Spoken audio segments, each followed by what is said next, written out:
bendito. Aleluia. Para que Ele cuide de nós. Amém. Uma presença tão maravilhosa no meio de nós. O Senhor tem falado em alguns momentos com apoio pastoral. Ele não está preocupado com quantidade. Ele está nos levando de volta, né? Está nos levando de volta ao coração simples. Está nos levando de volta àquele lugar que reconhece que quem dá o crescimento dele não é estratégia humana, não é da nossa força, não é do nosso tempo, não é da nossa forma. Quem dá o crescimento é o Senhor, no tempo certo.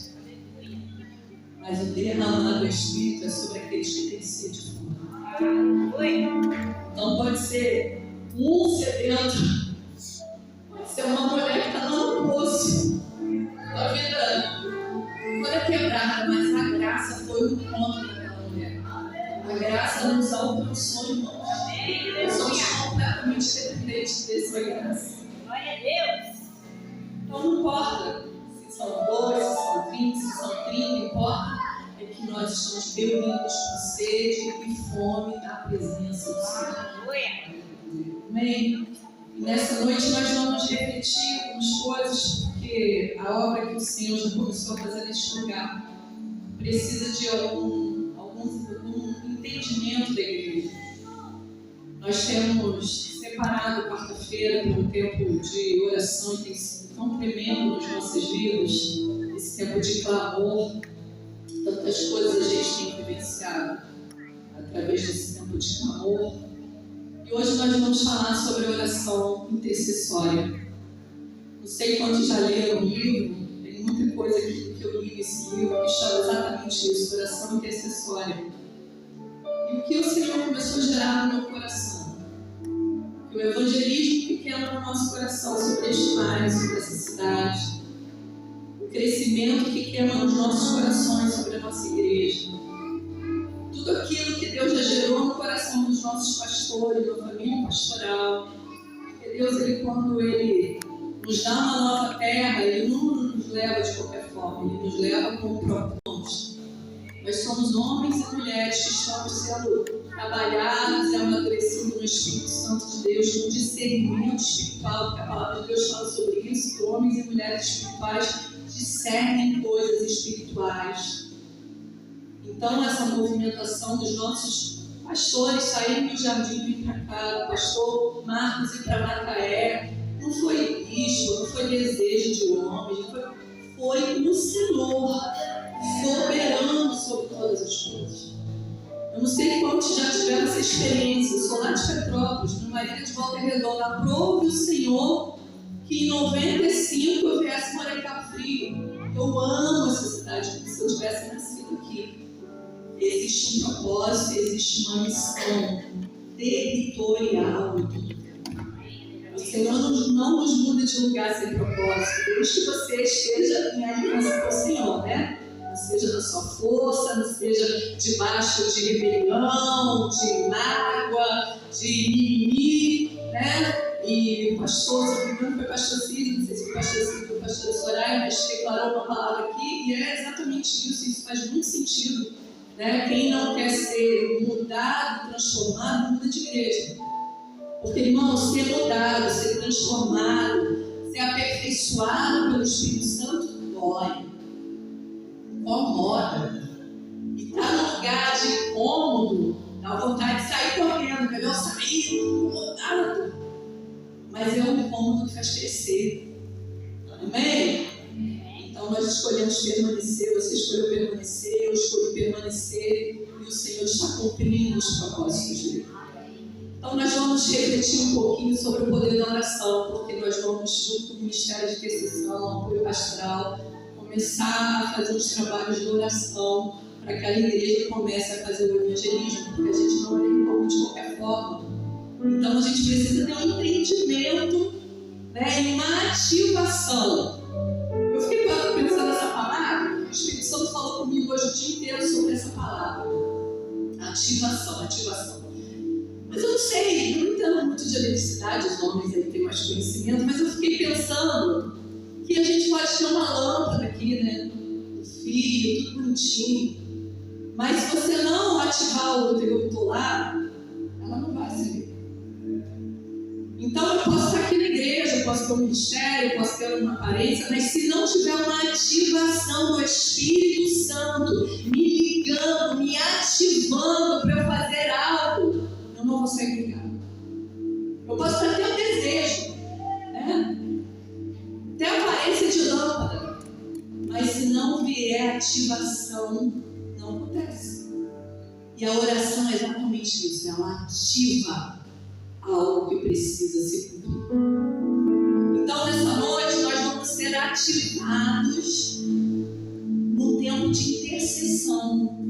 Quantos querem ser ativados nessa área?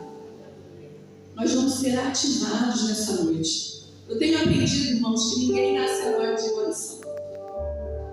A gente tem que desconstruir essa coisa de quando a gente vê pessoas, né, ministrando, sejam pastores, sejam profetas, sejam mestres de escola dominical, e dá uma impressão que tudo está tão distante de mim. Nossa, eu queria ser igual aquela pessoa, porque aquela pessoa... Você sabe que isso é um tipo... Não estou falando de admiração não, tá, irmãos? Admiração é bênção em qualquer área da nossa vida. A gente quer estar andando junto com a pessoa, mas eu digo, a idolatria, ela causa uma situação que aquela pessoa está num lugar que para você nunca vai chegar. Ela ora, mas tão bem, ela adora tão bem, ela canta tão bem, ela prega tão bem. Mas eu sou um tipo de idolatria. Por quê? Quem nos capacita é o Espírito Santo. O mesmo Espírito que me capacita para fazer algo, que capacita Mateus para fazer algo, capacita os pastores para fazer algo, é o mesmo que está aqui para te capacitar. Amém. Porque tudo vem dele, irmãos. A idolatria é quando eu confio algo que vem de Deus a um homem, a uma mulher. E aí eu me sinto tão pequeno, tão inferior. Mas quando eu entendo que é o Espírito Santo que habita em mim e você, que faz a obra, eu começo a falar, Senhor, ativa em mim. Senhor, eu quero fluir no teu reino. Eu não sei qual vai ser a área, mas eu quero, Senhor. Ativa em mim o teu Espírito, me tira deste lugar de mornidão, me tira desse lugar de frieza, me tira desse lugar de distração com as coisas dessa terra. Eu tenho tempo para tudo, menos para buscar o Senhor. Isso não pode ser uma coisa normal na vida de um cristão, irmãos. A gente tem que priorizar a busca do Senhor. E eu aprendi que ninguém nasce um herói de oração, mas nós somos moldados, esculpidos e refinados nos campos de prática da vida. O que isso quer dizer? Conforme as nossas experiências, nós vamos nos fortalecendo em oração. Porque é normal você passar por tempos que você está mais intenso. Você ora mais quando está na bonança ou quando está na luta? A gente acorda de madrugada, a gente está ali. Mesmo que a gente tenha uma disciplina diária de oração, a luta é uma ativação sobrenatural. Ela é diferente, isso tem a ver com a nossa humanidade. Quando a gente está passando por algum tipo de prova, é ali que a gente vai realmente buscar mais, intensificar mais a nossa vida de oração. Mas em algum momento você já ouviu uma vozinha do acusador dizendo, olha, sua oração é muito fraquinha. Você não sabe orar não, pede alguém para orar no seu lugar, pede o irmão, pede o líder, pede qualquer pessoa, mas você não, a tua oração não vai ser ouvida não. Você não sabe orar, você não sabe pregar, você não sabe ler a Bíblia. Satanás é especialista em querer nos paralisar, porque ele sabe o poder da oração. Você vê que a igreja ela tem até facilidade para louvar, facilidade para ouvir uma pregação, mas se a gente colocar aqui uma hora só de oração, como a gente fez aí alguns meses atrás, eram poucas as pessoas que estarão dispostas a realmente orar. Satanás ele investe em nos calar, a nos trazer desânimo, a nos trazer abatimento, a desistir, porque ele sabe o poder da oração. Mas nessa noite o Senhor vai nos ativar vai trazer sobre nós uma ativação profética, porque esse é o desejo do Senhor. E quando nós nos sentimos fracos, irmãos, aprende uma receita. Quando Satanás ele começar a falar muito da sua fraqueza, porque ele é especialista em apresentar sobre nós as nossas derrotas, as nossas limitações, as nossas fraquezas, porque é próprio dele. Ele não vai falar nada para te abençoar, ele não vai falar nada para glorificar o nome do Senhor. Mas nesse momento existem muitas palavras que você pode se posicionar diante dele. E uma delas é: o meu poder se manifesta, se aperfeiçoa na sua fraqueza. Então, no momento que você se sentir fraco, tome posse dessa palavra. Hoje eu estou fraco? Senhor, louvado seja o teu nome, porque o teu poder está se aperfeiçoando, ele está se aprimorando, ele está crescendo, ele está se manifestando na minha fraqueza, Senhor.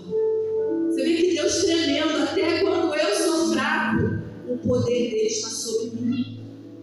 Irmãos, nós precisamos começar a tomar posse da palavra do Senhor e viver isso. A oração profética ela vai nos ensinar sobre isso, sobre a gente orar em cima das promessas.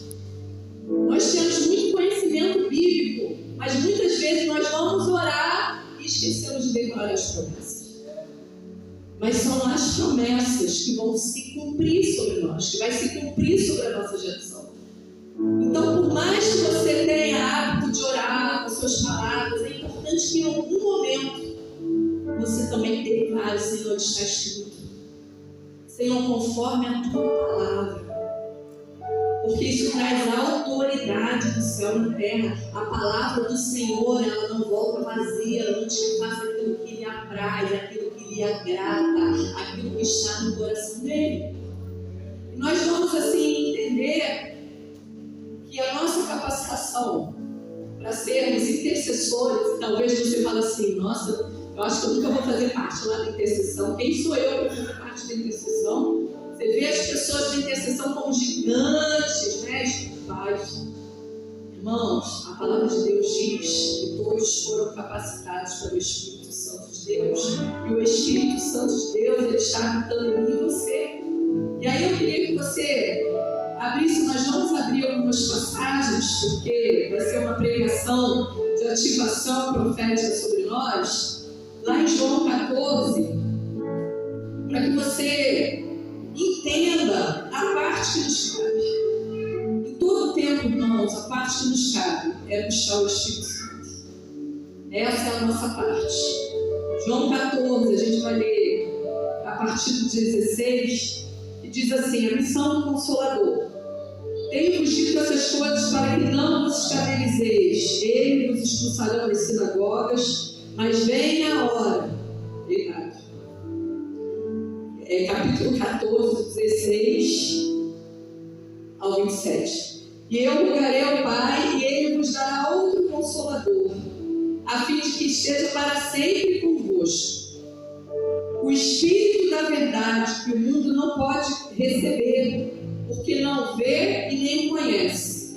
Mas vós o conheceis, porque Ele habita convosco e estará em vós. Eu não vos deixarei órfãos, voltarei para vós outros, ainda por pouco, e o mundo não me verá mais. Vós, porém, me vereis, porque eu vivo e vós também vivereis. Naquele dia vos conhecereis que eu estou em meu Pai, vós em mim, e eu em vós. Aquele que tem o meu mandamento e os guarda, este é o que me ama, e aquele que me ama será amado pelo meu Pai. E eu também o amarei e o manifestarei a ele. E disse-lhe Judas, não Iscariote: de onde procede o Senhor que estás para manifestar a nós e não ao mundo? E respondeu Jesus: se alguém me ama, guardará a minha palavra, e meu Pai o amará, e veremos para ele, e faremos nele morada. Quem não me ama, não guarda as minhas palavras, e a palavra que estás ouvindo não é minha, mas do Pai que me enviou. Isso vos tenho dito, estando ainda convosco, mas o Consolador, o Espírito Santo, a quem o Pai enviará em meu nome, esse vos ensinará todas as coisas e vos fará lembrar de tudo que vos tenho dito.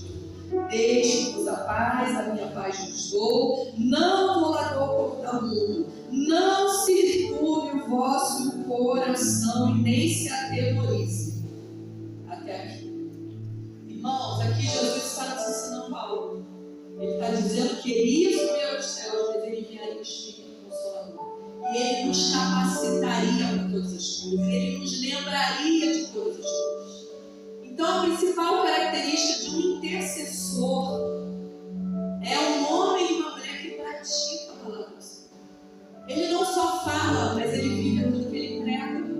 Toda vez que você vive aquilo que você prega, há uma autoridade sobre a sua vida chamada Espírito Santo, para que ele ative em você os dons necessários para você orar, interceder. Então a gente precisa entender que a oração ela é uma arma de guerra. Quem eram os profetas que a gente vê aí nesse tempo bíblico? Eram homens que eram chamados, tinham chamado para andar próximo de Deus. Eram homens que tinham uma sensibilidade para ouvir a voz do Senhor. Mas hoje o Espírito Santo está sobre mim e sobre você. Ele nos dá sensibilidade para nós ouvirmos a voz do Senhor, para que nós possamos falar aquilo que Deus está falando conosco, para que nós possamos viver aquilo que Deus está falando conosco. Então o profeta não é alguém só no ministério profético, mas todo aquele que pratica e ama a palavra e tem o Espírito Santo. Ele tem um poder de profetizar, ele tem um poder de interceder. E nós precisamos praticar isso, irmãos, porque toda vez que nós profetizarmos, nós estaremos declarando o poder de Deus na terra. E aí a gente fica pensando, Senhor, por que a igreja, ela muitas vezes está tão fria na área de oração? Por que a igreja muitas vezes está adormecida nessa área? Muitos têm uma vida corrida, e vai orar na hora que já está deitado. Senhor, obrigado por esse dia, obrigado por isso, obrigado por aquilo. Irmãos, uma oração profética, ela tem que ter um tempo de qualidade. Talvez o seu tempo de qualidade realmente vai ser 15 minutos, mas faça com qualidade. Declare para o Senhor que você quer ser o instrumento dele na terra. A gente começa a trazer à nossa memória algumas formas proféticas que o Senhor usa. Lá, não precisa abrir não, eu vou ler aqui, mas só para a gente trazer a nossa memória. Mas Isaías, 700 anos antes de Jesus nascer, em Isaías 7,14, ele profetizou o nascimento do Messias. Isaías 7,14 diz assim: por isso o Senhor mesmo dará a vocês um sinal. Eis que a virgem ficará grávida, dará à luz a um filho, o chamará Emanuel. 700 anos antes, ele profetizou o nascimento do Messias. E no tempo determinado para se cumprir a promessa, Deus fez o quê? Enviou um anjo a Maria, e que declarou a essa mulher, e respondendo o anjo, disse: descerá sobre ti o Espírito Santo, o poder do Altíssimo te cobrirá com sua sombra. Por isso também o santo que de ti há de nascer será chamado Filho de Deus. Mas Isaías já estava profetizando que viria o Messias, mas o nome dele seria Emanuel, um mistério ainda maior, porque o Filho de Deus estava sendo gerado pelo Espírito Santo. Ele não estava sendo gerado como o primeiro Adão que veio da terra, mas era o segundo Adão que estava vindo do céu e sendo gerado o homem. Mas ele já declarava: Deus conosco, o nome dele será Emanuel. Isso tudo vai nos aliando da nossa autoridade de orar. E aí é isso que eu quero que você comece a pedir discernimento ao Espírito Santo, porque tudo vem dele, tudo é para ele. Se eu creio que o Espírito Santo está gerando uma geração de profetas, irmãos, mas não é mais aqueles profetas que atraem a idolatria humana, né? Que faz eu correr atrás de profeta. Eu tenho uma coisa comigo, você não precisa concordar comigo, mas isso é o que eu trago no meu coração. O profeta, ele tem que me achar. Não sou eu que vou achar o profeta. Se o profeta ele tem algo para me entregar, Deus vai me enviar até a minha casa, vai me enviar até a minha vida, até o meu trabalho, até a minha igreja. Eu tenho isso no meu coração, eu não vou atrás de profeta.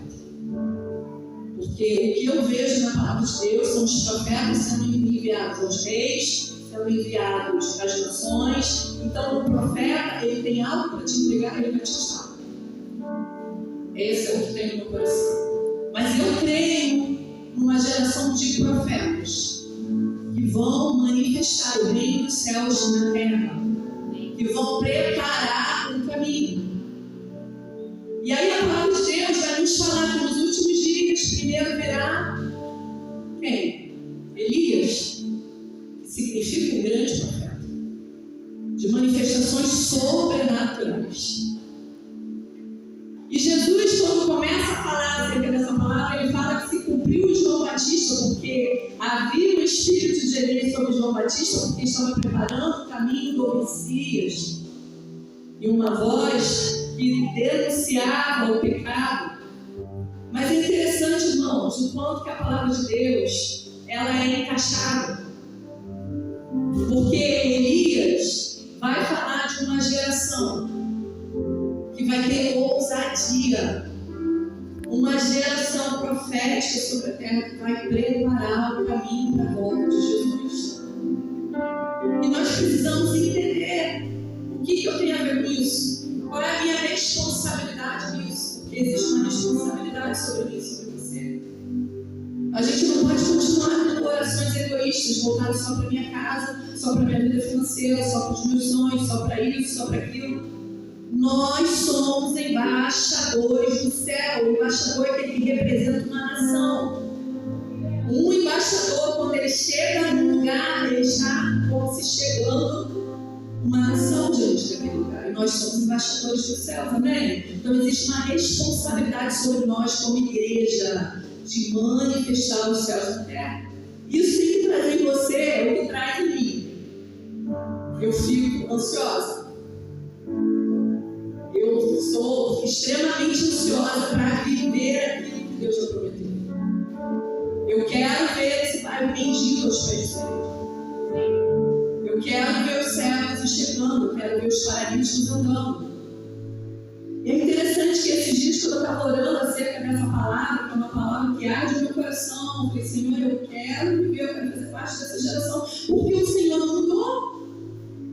Então nós não podemos parar de ansiar por isso, amém? Eu sou ansiosa para viver isso. Mas eu fiquei pensando que também essas enfermidades, elas atingem a igreja também. Uma igreja cega, uma igreja paralítica, uma igreja que perdeu, né, aquele desejo e a necessidade da manifestação do Senhor. E aí a gente começa a entender alguns caminhos que eu quero falar sobre a autoridade da igreja na oração. A Bíblia nos fala muitas coisas acerca da oração, mas eu quero destacar algumas coisas. A oração é algo que eu preciso aprender a praticar e também ensinar outros. Olha a nossa responsabilidade. Lucas 11:1 diz assim: aconteceu que ele em um lugar estava orando, quando parou um dos seus discípulos e lhe disse: Senhor, ensina-nos a orar, como também João ensinou os seus discípulos. Então, eles estavam vendo Jesus praticando, eles pediram a Jesus, havia já uma prática de João Batista de ensinar os seus discípulos. Você tem ensinado alguém a orar? Talvez alguém no seu trabalho, seus filhos dentro de casa. Seus filhos têm visto você orar? E aí não é só aquela oração que nós temos, né, de a mesa, de agradecer a comida, mas uma oração que você está prostrado. Uma oração que você está chorando na presença do Senhor. Irmãos, essa é a maior didática que você pode ter dentro da sua casa. De entender que em algum momento o seu quarto de oração está trancado. Quem tentar abrir aquela porta vai ver que está trancada a porta. Porque ali é um lugar de oração. Quem já assistiu ao Quarto de Guerra aí? Se não assistiu, tem que assistir. E aí fala de território, um lugar carregado de oração. Existe um território consagrado para guerras espirituais. Você tem que ter esse lugar na sua casa. É um lugar que é reconhecido no mundo espiritual naquele lugar. A oração é algo que eu tenho que entender que quando eu estou orando, eu nunca estou sozinho. Porque a palavra de Deus diz que o Espírito Santo nos ajuda em nossas fraquezas, pois nós não sabemos como orar. Mas Ele faz o quê? Intercede por nós com gemidos inexprimíveis. Então você pode declarar: eu não estou sozinho. Irmãos, se tem um sentimento que nós temos que rejeitar com autoridade, é o sentimento de solidão. Porque a palavra de Deus diz que o Espírito Santo intercede por nós com gemidos inexprimíveis. O Senhor nos fala: não te deixarei órfão, eis que estarei convosco todos os dias, até a consumação dos séculos. Então, quando vem o sentimento de solidão, de assediar, você tem que botar ele para fora. Bata e retirada, porque está escrito que o Senhor, o meu Salvador, o meu amado, o meu querido, está comigo todos os dias, até a consumação dos séculos.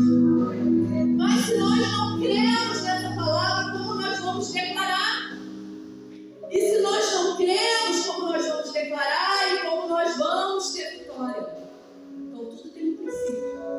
Primeiro eu tenho que conhecer, depois eu preciso crer e depois eu preciso declarar. Então há um princípio na oração de intercessão. E aí a gente começa às vezes a ser assediado por algumas dúvidas. Eu já fui assediada por essa, talvez você não. Fala assim: por que orar? Por que as minhas orações vão mudar o meu ser soberano? Já tem tudo planejado? Já passou uma vez isso pela sua cabeça? Será que a minha oração vai acrescentar alguma coisa? Às vezes vem essas dúvidas e é por isso que a gente precisa pedir ao Senhor entendimento. Por que eu preciso orar? Por que eu preciso orar? Então vamos ver algumas coisas hoje. Não vai dar para a gente falar tudo.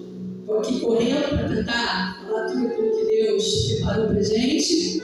Mas o primeiro ponto: se alguém te perguntar por que você ora, porque Jesus, ele se separava pelo menos 3 vezes ao dia para orar, porque ele entendia que tudo que ele ia fazer tinha que primeiro ser manifestado, gerado nos céus, para depois se manifestar na terra.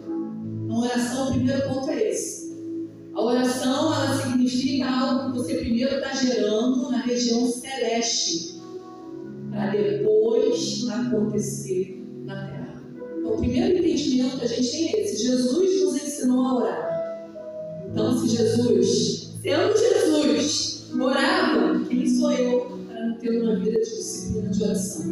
Mateus 26, 41 fala assim: vigiai e orai, para que não entreis em tentação. Na verdade, o espírito está pronto, mas a carne é fraca. Por que eu preciso orar? Minha carne é fraca. Se eu não tenho uma vida de disciplina de oração, irmãos, pode ser pastor, pode ser líder, pode ser líder de célula. Em algum momento, a minha fraqueza vai superar. Porque a palavra de Deus diz que nós temos que vigiar e orar para não cair em tentação. Então, a gente tem a receita. Senhor, como é que eu faço, Senhor, para não cair em tentação? A tentação está forte, Senhor. Socorro! Ele já deu a receita aqui. Vai orar. Vai gastar tempo de oração. Quais são as guerras? Quais são as intimidações? Quais são as palavras arrogantes que o inimigo tem falado? Vai no joelho. Vai se prostrar, tem todo o joelho. Deita no chão. Irmãos, é tempo da gente voltar a essa prática. Não mais uma oração religiosa. Aí eu separei uma frase de um teólogo que ele diz assim: Deus molda o mundo por intermédio da oração. Quanto mais oração houver no mundo, melhor o mundo será. E mais poderosa serão as forças contra o mal. Você concorda? Então, se nós concordamos, nós precisamos orar hoje. Se eu concordo que a minha oração ela pode trazer um mundo melhor, então eu preciso orar mais. Eu ainda estou orando pouco. E aí eu quero trazer sobre a igreja, onde que aconteceu todo esse plano do Senhor contar com as nossas orações para manifestar o bem. Irmãos, quando o Senhor ele vai formar o homem, ele forma, a gente sabe, Adão da terra, e depois ele sopra o Espírito sobre o homem, e o homem se torna alma vivente. Eu não vou ler todos os versículos, porque a gente não tem tempo para isso, mas depois em casa, sei lá, ler essa passagem da criação, está lá em Gênesis 1, 26, 28. Ele passa a autoridade da terra para o homem. Ele ali fala, olha, toda a autoridade sobre a terra, sobre os animais, está nas tuas mãos. Satanás prepara toda a atmosfera e o homem cai em desobediência à lei de Deus. A gente conhece tudo o que aconteceu. E ali é passada a autoridade que estava sobre Adão, a Satanás. E aí a gente vai ver a palavra de Deus nos dizendo que o mundo jaz do maligno. Em outro momento em que Satanás está no templo da tentação com Jesus, ele faz uma proposta para Jesus: se prostraram, me adorares, eu te darei todos os reinos e a glória. Então ele estava entendendo que e declarando que pertence a ele. Mas o Senhor preparou um plano de resgate de autoridade. E Jesus, ele se faz homem, segundo Adão, e o último, porque está tudo consumado nele. Não vai precisar vir do outro, porque ele já veio, já consumou a obra da cruz. E é isso que a igreja tem que carregar na sua identidade. Já está consumado. Houve um resgate de autoridade. O Filho de Deus veio. Tem que ser um homem. Ah, tem que ser um homem? Vou dar um jeito. Eu vou gerar pelo meu espírito um homem. E ele vai andar sobre a terra. E ele vai resgatar a autoridade. Jesus morre, o sangue dele é derramado sobre a terra. A gente sabe que aquela obra é uma obra de restauração sobre a terra. E ele declara: toda a autoridade me foi dada nos céus e na terra. Nome sobre todo nome, nós cantamos aqui nessa noite. Então, irmãos, o que isso tem que gerar na minha vida de oração? Eu tenho que declarar isso sobre a doença. Eu tenho que declarar isso sobre o desemprego. Eu tenho que declarar isso sobre os cativos da minha casa, que ainda estão presos em vícios, em incredulidade. Toda a autoridade. Mas Jesus subiu aos céus. E por isso ele viu o Espírito Santo sobre a igreja, sobre a sua noiva, revestida de autoridade para fazer as mesmas obras e obras ainda maiores. Então está sobre mim, sobre você, manifestada a autoridade dos céus e da terra. Será que isso é real? Só para a gente trazer a memória aqui o quanto que isso é real. Depois você vai ver em casa de novo a história de Elias. Está lá em 1 Reis 18. O Senhor fala: Elias, procura Acabe hoje, porque eu vou mandar chuva. E a chuva cai? Ele já tinha preparado. Vai descer chuva depois de um tempo de sequidão, porque ele orou e ficaram anos sem chover. Mas chegou o tempo de descer a chuva, porque ele é que muda as estações. Mas a chuva desceu? Não, precisou se levantar um profeta para orar. Já existe uma promessa sobre este lugar, mas há que se levantar os profetas para que continue clamando até que a chuva venha sobre a nossa geração.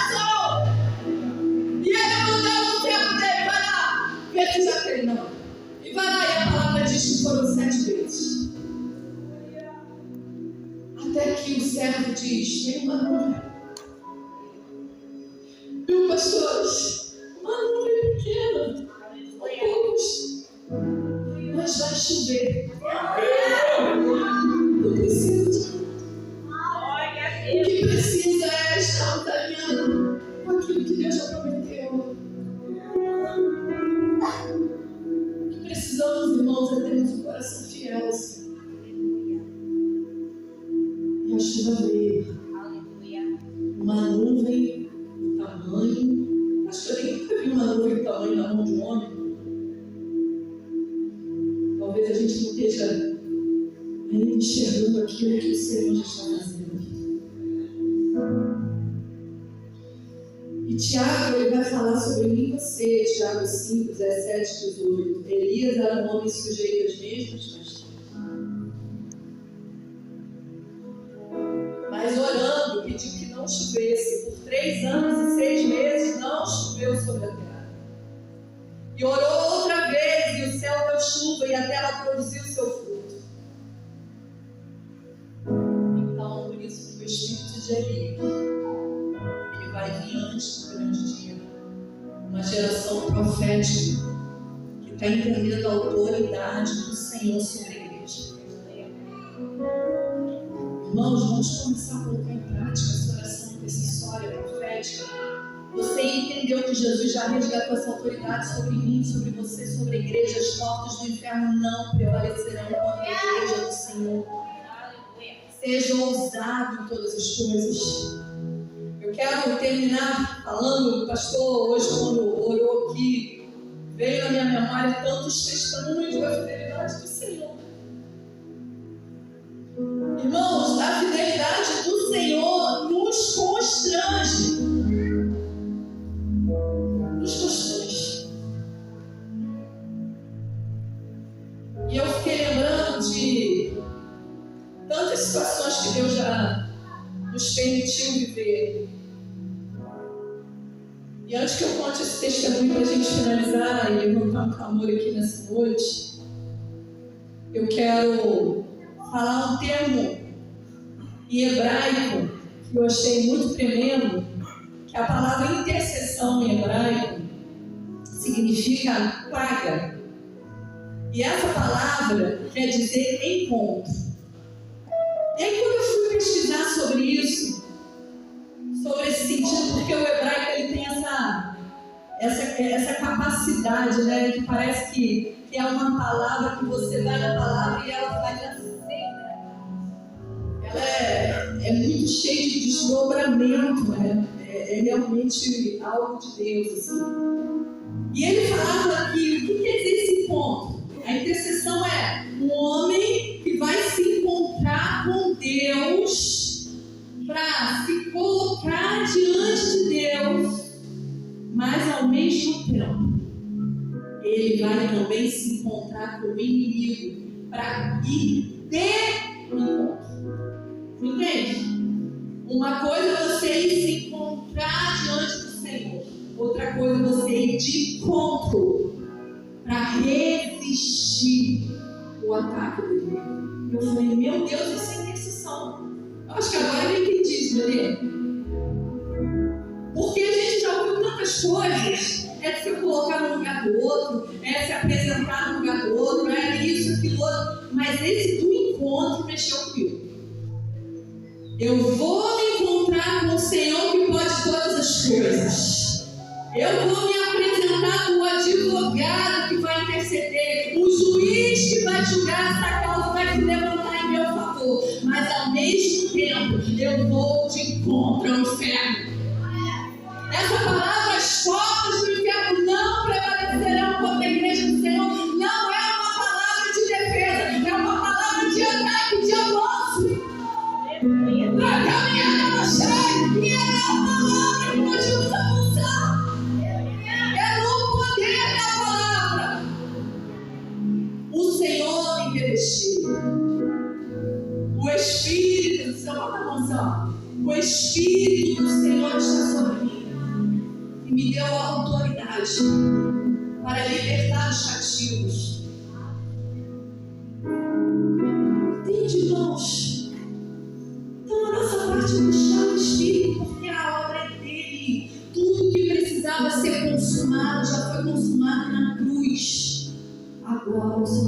nós que temos que nos levantar em autoridade.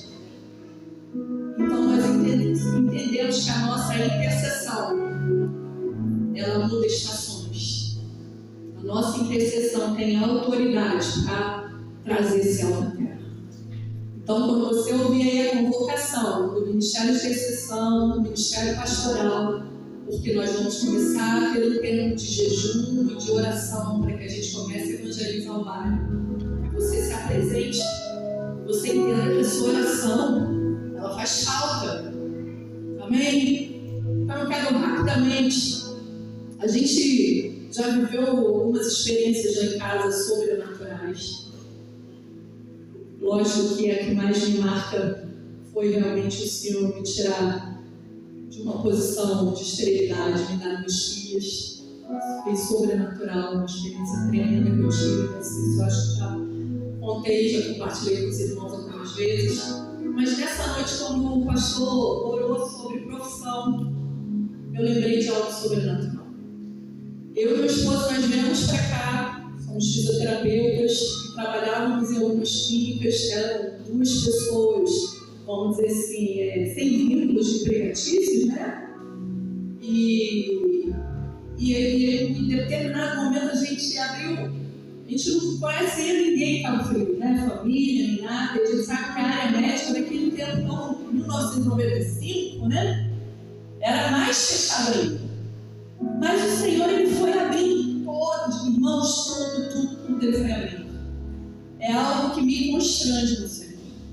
Porque eu não tenho nem como agradecer tudo que Deus fez e continua fazendo. Mas vale a pena permanecer no Senhor. Vale a pena você ser fiel ao Senhor. E nesse tempo, eu atendi um médico, que era um dos chefes da Santa Helena na época, cardiologista. Eu fui a fisioterapeuta dele, na clínica que eu trabalhava no centro da cidade. E num determinado momento, ele me fez a proposta. Ele precisava de fisioterapeutas para atender pacientes pós-cirúrgicos cardíacos. E ali nós começamos a correr atrás de especialização, não era época de internet, né? E começamos a fazer uma pós no Rio e acordamos para ir para o Rio e contando dinheiro para ir, para pagar a pós, e começamos a buscar e começamos a entrar ali. E aí a gente fez amizade com uma menina de Macaé. Somos muito amigos e tal. E ali ela começou a falar, olha, vai abrir concurso para Macaé. E ela sempre falava, só que assim, a gente recém-chegado mais ou menos aqui, a gente achava Macaé, nossa, é muito longe, nunca vou trabalhar em Macaé, não tem. E vivendo aquela vida sem um trabalho que a gente queria segurança, eu queria engravidar, eu queria ter direitos, né? Aquela coisa toda, aquele sonho diante do Senhor. E aí um dia a Marli convenceu a gente, não, vocês fazem inscrição, e aí vocês vão dormir na minha casa e vão fazer a prova. Só que a gente não tinha dinheiro nem para inscrição, eu lembro direitinho, acho que era R$100, era real, já era, né? E aí minha mãe falou assim, não, eu dou dinheiro para vocês. A gente foi na hora do almoço, saiu da clínica na hora do almoço, loteria, pagamos a inscrição e tinha que ir a Macaé, né, fazer, foi lá em Macaé que eu estive na loteria, né? Enfim, fizemos inscrição para o concurso. E no dia tinha pós-graduação, o concurso era no domingo, a gente foi para pós-graduação no sábado, e a menina falou, não, vocês vão voltar comigo. Tá bom, na hora que a gente desce assim do prédio, o carro da prefeitura municipal de Macaé. A gente vai nesse carro, ela falou, é porque eu trabalho na prefeitura, resumidamente. Ela era a coordenadora da fisioterapia da prefeitura. Na hora que eu entrei no carro, eu só faltei falar em mistério, né? Porque aí o senhor começou a falar, vocês vão trabalhar nessa prefeitura. Vocês vão passar. E assim, estava no antecipado. Fernando foi chamado em abril, foi chamado em outubro. Ali o Senhor, Ele foi fiel o tempo todo. Ela foi a nossa coordenadora como fisioterapeuta. Até hoje a gente tem uma amizade maravilhosa. Mas tudo o Senhor fazendo. Tudo não foi esse conhecimento, né? Isso, aquilo, outro. Não. O Senhor, jogador de xadrez, Ele coloca as peças desde que você faça uma aliança e seja fiel ao Senhor. Então, assim, eu queria dar esse testemunho sobre o poder de confiar no Deus que é fiel. Continue confiando. Descansa no Senhor. Coloca a sua ansiedade diante do Senhor, que Ele faz. Isso sim, todas as coisas, a compra da nossa casa, isso aí fica para um próximo momento, mas eu queria que vocês se colocassem de pé, já que acabou o meu tempo.